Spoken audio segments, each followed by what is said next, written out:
Prime Minister Modi rarely takes a break, but when he does, there's a good reason for it. Now, on the 4th of January, Prime Minister Modi released pictures of him snorkelling in Lakshadweep. And he tweeted that for those who wish to embrace the adventurer in them, Lakshadweep has to be on your list, Prime Minister said. Now, joining me to discuss this tweet, these pictures, and the story behind this are Jyoti Myal, President of the Travel Agents Association of India, Dilip Cherian, founder Perfect Relations, and my colleague Krishna Kumar. Jyoti, I want to start by asking you, why did the Prime Minister have to say, visit Lakshadweep? What's the message in those photographs? Hi, thanks for getting me here. I think our Prime Minister is very focused on tourism. Coming firstly to his, I think he's the best ambassador of this country, who promotes tourism all the time. Wherever he is, he's traveling within India or outside India. But I think his main, being very straightforward, I think it's a hint to the neighboring countries that we are much better than all of them. Right. And I think we can actually create much better infrastructure and move forward with that. Right. So by that you mean countries in the vicinity of the Arabian Sea who you don't want to name, who have not been very friendly to us in the recent days. Yes. So there's a lot to unpack in those photographs. That's what you're saying. It's not just about tourism. It's about it's a strategic communications there and that. And Dilip, since strategic communications and brands are your forte, what is the message that you see? How many birds is Prime Minister Modi killing with that set of photographs there? At least 4 birds, I would say, are being targeted here.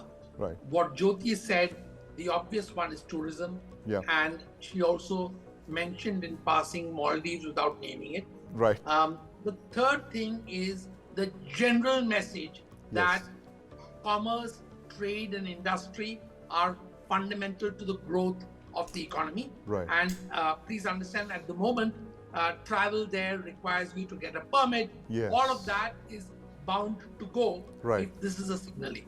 Right. And the fourth signaling, as always, is a Prime Minister who's on 24/7 into 365 and whose concern is a process of shall I say, thinking, which goes beyond the obvious. Right. So he's not looking at something that's going to happen next year, but we do know that some big branded hotels are likely to open in Lakshadweep in the next few months.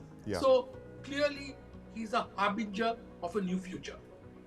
Harbinger of new future. And Krishna, you're looking at it there with some skepticism. I see some skepticism on your face. Well, not at all, actually. You're talking about, Mr. Cherian was talking about branded hotels coming up. Right. We already know that 2 Taj resorts set to come up by the year 2026. Right. So clearly, Prime Minister Modi... It's a harbinger of big things. So Prime Minister Modi is setting the tone for it. And look at those pictures. He's not just there in Lakshadweep, just sitting and admiring the beauty of Lakshadweep. Yes. He's there snorkeling.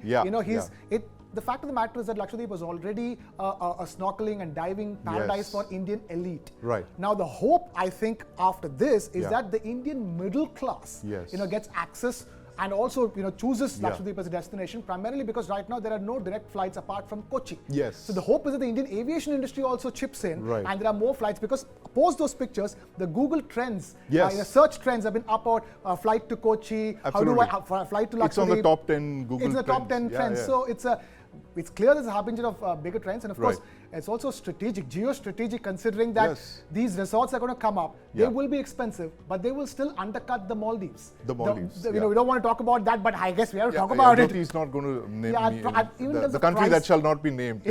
But pricing-wise, too, Lakshadweep will be, strategically better and encouraging more Indians to go there instead of Maldives. Yeah.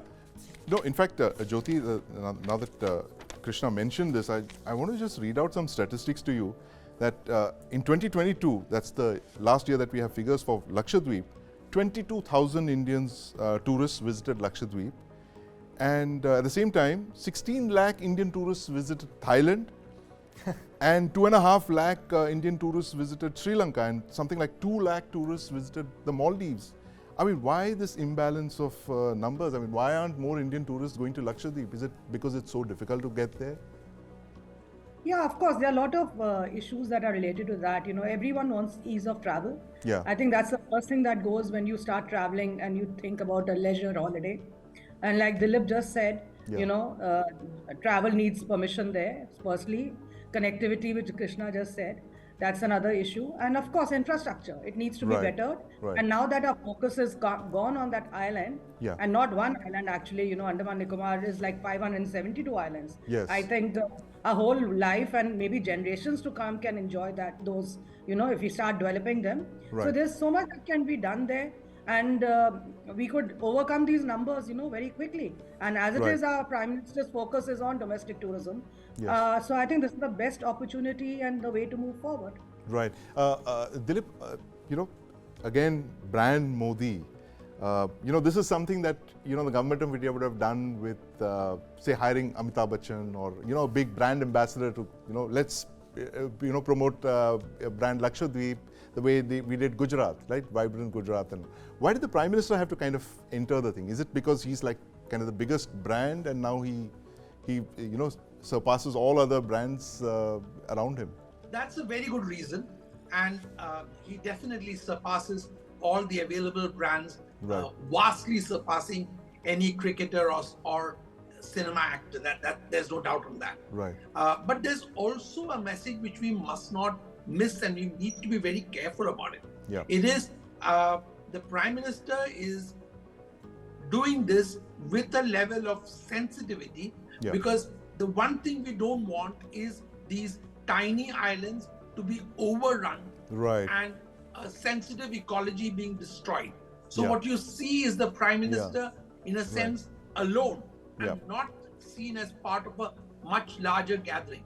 Because I think we did discuss the fact that we're talking of high-end tourism being promoted to this location. Yes. And I do hope that in the process, someone like the Prime Minister is able to also send out a message that these are fragile ecosystems and they need to be protected. Right, that's a very important message, Dilip. And Jyoti, I want to bring you on this fact that sustainable ecotourism, there's always this danger. There's one set of people who are saying that, hey, it's a good thing that a lot of Indians can't go to the Lakshadweep because it's going to become like Shimla. And, before you know it, there are going to be monkeys running all over the islands.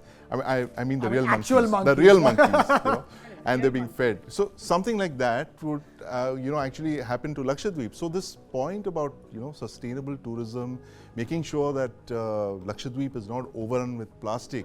How do you ensure that this happens and that it stays like, say, like the Maldives or some of the other better protected, preserved tourist visits? The first thing that comes to my mind when we talk about responsible tourism, conservation, renewable energies, I think all these things need to be actually put as everything should come, and sustainable tourism should come under responsible tourism. And I think everyone needs to be educated respecting the local culture, the customs, traditions, and of course, like you just said it yourself, we can't oversell a destination. So that has to be always in mind when we are promoting tourism. And I think currently we are all getting into that buzzword of sustainable, and we actually are starting looking at things much more in a much more positive manner. And I think we as travel agents, and as I always say, we are the largest, oldest association, I think we play a very active role in educating our clients when they are traveling also. So I think the whole thing has to come in with the government to say how they can actually influence the travelers to travel and not to travel, how they can, conserve things, and how they can promote, how can they come out with protected areas, nature reserves, wildlife sanctuaries, preserve the natural beauty of the islands. This comes from the government side. So there are some things which the government needs to do, but it needs to work in tangent with the industry to say that this is put in the right perspective. Because we all are talking about all these things, but how it's put into the process to see the results going good is something we need to all work together towards it. Right. Very important, find lessons there for us, and especially from that set of photographs. Very unusual. Dilip, if you remember back in the day, it was Rajiv Gandhi holidaying in Lakshadweep, if you remember, in the 80s, late 80s. But that was a pure holiday, and it was, there was no business with pleasure. But I think this is all business, and like you beautifully put it, many birds with that one stone or that one set of photographs. But thank you very much for your insights, Dilip. and Jyoti and my colleague Krishna Kumar. We'll continue following that very fascinating story and the harbinger of more things to come, as Dilip mentioned, more hotels and hopefully sustainable tourism, responsible tourism. Thank you for watching. News9 Plus. Download now.